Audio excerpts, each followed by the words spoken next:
S'il n'y avait pas la générosité aujourd'hui, des multiples associations et plateformes d'associatives qui travaillent autour des réfugiés, il n'y aurait rien pour eux.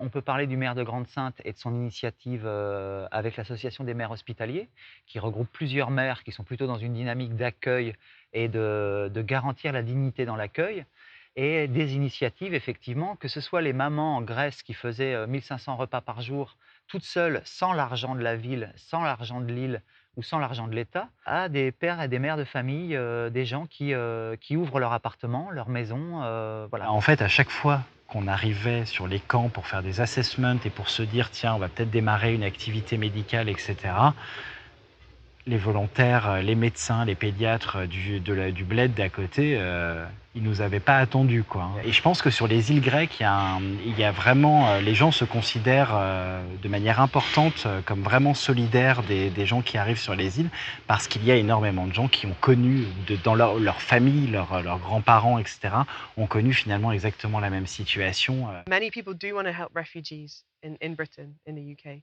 There's a big movement towards this refugees welcome campaign. Organizations, but also individuals who are willing to put, a refugee in their house, or they're willing to look after people. And they've been petitioning, they've been going on marches, but they're just not getting the response from the government. They're just not allowed to do what they'd want to do. Ces bonnes volontés, ont commencé à être, découragées par ces mêmes États. Alors c'est le cas, dans un certain nombre de pays, dont la France, qui ont, depuis longtemps criminalisé, ce qu'on a appelé le délit de solidarité, donc l'aide à la personne résidant illégalement en France.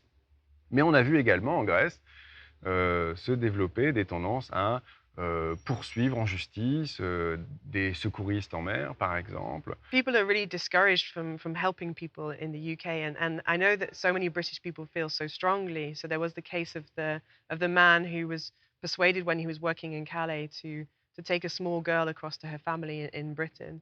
And she was discovered in a truck, and this was a criminal act. He was taken to court. He was criminalized. He was deemed a criminal for trying to help a 4-year-old girl get across. Si on ne fait que regarder Frontex, la police et tous les empêchements, c'est vrai qu'on a honte de voir tous ces gens individuellement qui se mobilisent, qui font chacun un peu à leur niveau. C'est ce qui rend notre travail supportable. Toutes ces initiatives enfin, bah, finalement, ça rassure vachement quand on est sur le terrain, quand on lit, et quand on voit la politique européenne se mettre en place, se dire qu'il y a quand même des contre-mouvements,